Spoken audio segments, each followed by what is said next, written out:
العلم هو النور الهادي والمفتاح لكل الخير من يرد الله به خيرا في الدين يفقهه فيدري نفهم بالعلم القرآن بالعلم يزيد الإيمان. السلام علیکم ورحمۃ اللہ وبرکاتہ.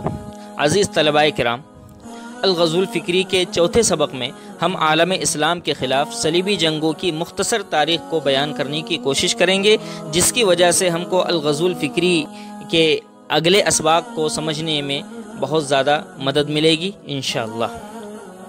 طلباء کرام، حضور پاک صلی اللہ علیہ وسلم کی سپاہ یعنی اسلامی لشکر نے جب جزیرۃ العرب سے باہر نکل کر اس وقت کی طاقتور ترین عیسائی ریاستوں کو شکست فاش دی تو انہیں شدید دھچکا لگا، اور ان کے دلوں میں حسد، بغض اور نفرت تو پہلے سے تھی ہی، اب اس میں مزید اضافہ ہو گیا.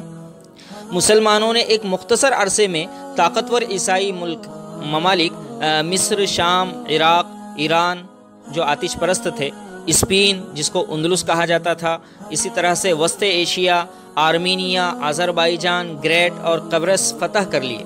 نیز ہر میدان میں مسلمان آگے تھے، مثلا سائنس، ٹیکنالوجی، انتظام و انصرام حکومت، آرکیٹیکچر، ملکی پلاننگ اور سب سے بڑھ کر اعلیٰ کردار کی ترقی نے سب کو حیران کر دیا تھا. پوری دنیا حیران تھی. اس کا نتیجہ یہ ہوا کہ جو عیسائی حسد کی آگ میں پہلے سے جڑ رہے تھے اب مزید آگ بگولا ہو گئے اور عالم اسلام کے خلاف مذہبی انتہا پسندی کے ساتھ مذہبی صلیبی جنگوں کو شروع کر دیا.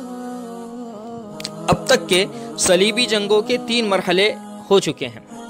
پہلا مرحلہ، اس میں باقاعدہ 8 صلیبی جنگیں ہوئیں، اور ایک صلیبی جنگ میں جس میں بالغ سپاہیوں کو گنہگار قرار دے کر ہزاروں کمسن معصوم عیسائی بچوں کی فوج بنا کر فرانس سے روانہ کی گئی. جب وہ بندرگاہ پر پہنچے تو ان بالغ صلیبی سپاہیوں نے ان معصوم بچوں کی فوج پر حلہ بول دیا، ان کی عزت دری کی، ملازم بنا لیا اور غلام بنا کر انہیں بازار میں مارکیٹ میں فروخت کر دیا. دوسرا مرحلہ 13ویں صدی کے اواخر اور 14ویں صدی کے آغاز میں عیسائی مغربی ملکوں نے صنعتی ترقی و انقلاب کے بعد صلیبی جنگوں کو شروع کیا، جس میں انگریز، فرانسیسی، ہسپانوی، ولندیزی اور جرمن شامل تھے. انہوں نے مسلمان ملکوں مثلا مراکش یعنی مغرب، تیونس، الجیریا، لیبیا، مصر، Sudan, Nigeria, Chad, Uganda, Senegal, شام، فلسطین، Philippines, Indonesia, Malaysia, India, Gambia, Burkina Faso, Mali, Guinea بساؤ وغیرہ لاکھوں مسلمانوں کو قتل کر دیا اور ان ملکوں پر قبضہ کر لیا. اور روس نے وسطی ایشیائی ملکوں ازبکستان، کرغیزستان، داغستان، چیچنیا، کریمیا وغیرہ پر قبضہ کر لیا. اسی طرح لاکھوں مسلمانوں اور حبشی باشندوں کو افریقی ملکوں سے پکڑ کر غلام بنا کر شمالی اور جنوبی امریکہ بھیج دیا گیا. تیسرا مرحلہ خود ساختہ یعنی نو مولود عیسائی انتہا پسند، جن کو ریبورن کرسچنز کہا جاتا ہے، جس میں George Bush, Tony Blair, Sarkozy اور دیگر عیسائی حکمرانوں نے مسلم ملکوں کو تہس نہس کر کے رکھ دیا، اور یہ سلسلہ اب تک جاری اور ساری ہے. اب آئیے صلیبی جنگ کسے کہتے ہیں. صلیبی جنگیں یعنی وہ لڑائیاں جن میں مسلمانوں کے مقابل عیسائی رضاکار جنگجو فوجی تمغوں کی جگہ صلیب کے نشان اپنے سینوں پر بنا کے میدان میں آتے اور اس مذہبی نشان کی بدولت اپنے آپ کو اس بات کا ذمہ دار سمجھتے تھے کہ ارض مقدس یعنی بیت المقدس اور سیدنا مسیح کے روضے کو مسلمانوں کے ہاتھ سے چھین لیں.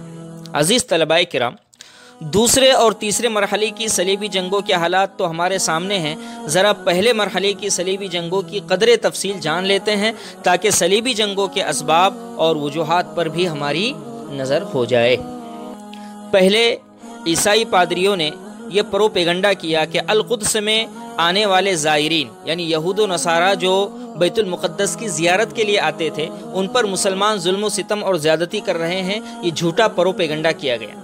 پھر اس پروپیگنڈے کا فائدہ اٹھا کر 15 اگست 1085 عیسوی کو پوپ اربن نے وینس کے مقام پر پہلی صلیبی جنگ کا اعلان کر دیا. چنانچہ اس طرح سے صلیبی جنگوں کا آغاز ہوا۔ پہلی صلیبی جنگ 10 لاکھ صلیبیوں نے فرانسیسی حاکم گاڈ فرے کی قیادت میں شعبان 492 ہجری مطابق جولائی 1099 میں ارض مقدس پر پرچم صلیب لہرا دیا۔ صرف مسجد اقصی میں پناہ گزین 70,000 مسلمان شہید کر دیے گئے، جن کے خون میں عیسائی فاتحین کے گھوڑوں کے کھر اور بعض روایتوں میں گھٹنے ڈوبے ہوئے تھے۔ اور دوسری صلیبی جنگ سلطان نور الدین ابن عماد الدین زنگی رحمۃ اللہ علیہ نے 542 ہجری مطابق 1148 عیسوی میں جرمن و فرانسیسی سپاہیوں سے لڑی، جو سینٹ برنارڈ لوئی ہفتم کے زیر قیادت تھے۔ انہیں 1149 میں شام سے پسپا کر دیا گیا۔ پھر اس کے بعد تیسری صلیبی جنگ ہوئی، جس میں مصر و شام کو متحد کرنے کے بعد سلطان صلاح الدین ایوبی رحمۃ اللہ علیہ نے ربیع الثانی 583 ہجری میں معرکہ حطین میں شامی عیسائیوں کی طاقت کو فنا کر دیا، اور 27 رجب 583 مطابق ستمبر 1187 کو بیت المقدس فتح کر لیا۔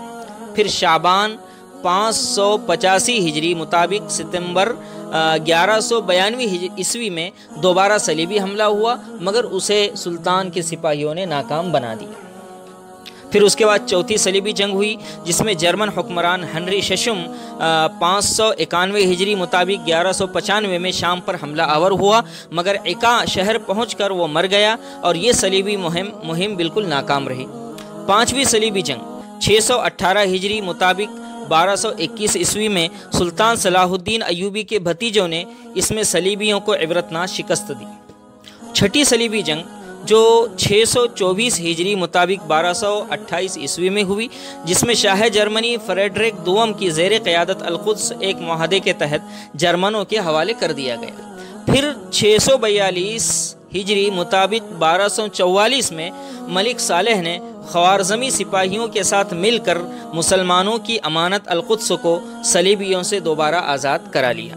پھر اس کے بعد 7ویں صلیبی جنگ ہوئی، جس میں شاہ فرانس سینٹ لوئس نے پاپا روم کی ترغیب پر 1248 عیسوی میں دوبارہ علم صلیب بلند کیا، مگر اس کا صلیبی لشکر 2 محرم الحرام 648 ہجری مطابق 6 اپریل 1250 عیسوی کو منصورہ کے مقام پر شکست سے دوچار ہوا۔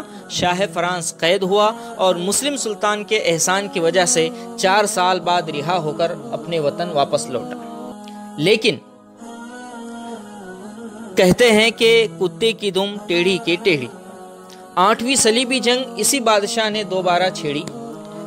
18 برس بعد شاہ فرانس سینٹ لوئس نے احسان فراموشی کرتے ہوئے دوبارہ القدس کا محاصرہ کر لیا، مگر بیمار پڑ گیا اور جہنم رسید ہو گیا۔ 690 ہجری مطابق 1291 میں شاہ مصر ملک الخلیل نے پورے شام یعنی سیریا سے عیسائی ریاستوں کا خاتمہ کر کے صلیب کا نام و نشان وہاں سے مٹا دیا، الحمدللہ۔ پھر اس کے بعد یورپ میں فکری اور نظریاتی جنگ کی ابتدا کیسے ہوئی، تو اس کو سن لیجئے کہ شاہ فرانس جو 2 مرتبہ سلطان کے لشکر سے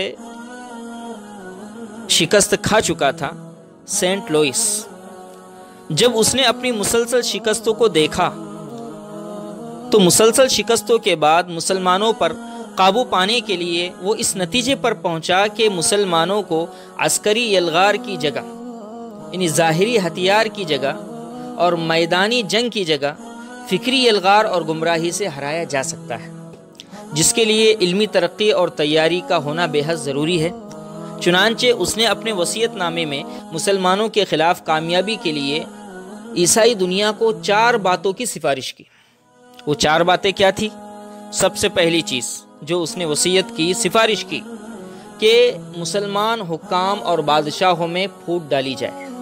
جب تک یہ متحد ہو کر رہیں گے، لڑیں گے، ہم انہیں کبھی شکست نہیں دے سکتے۔ دوسری چیز، پختہ عقیدے اور مضبوط ایمان والے کسی گروہ اور جماعت کو پنپنے نہ دیا جائے، اس لیے کہ پختہ عقیدے اور مضبوط ایمان کی وجہ سے مسلم ریاستیں مضبوط ہوا کرتی ہیں۔ اور تیسری چیز جو اس نے بتلائی، فحاشی، اخلاق باختگی، مالی بدعنوانی، کرپشن، رشوت خوری کے ذریعے مسلم معاشرے کو اور سماج کو کمزور اور برباد کر دیا جائے۔ اور چوتھی چیز، غزہ سے لے کر انطاکیہ تک، یعنی موجودہ فلسطین، اسرائیل اور شام اور سیریا پر مشتمل علاقہ ہے، تو یہاں ایک وسیع متحدہ یورپی اور مغربی حکومت قائم کی جائے۔ یہ 4 چیزوں پر اگر عمل کیا جاتا ہے تو اس نے کہا کہ ہم مسلمانوں کو شکست دے سکتے ہیں۔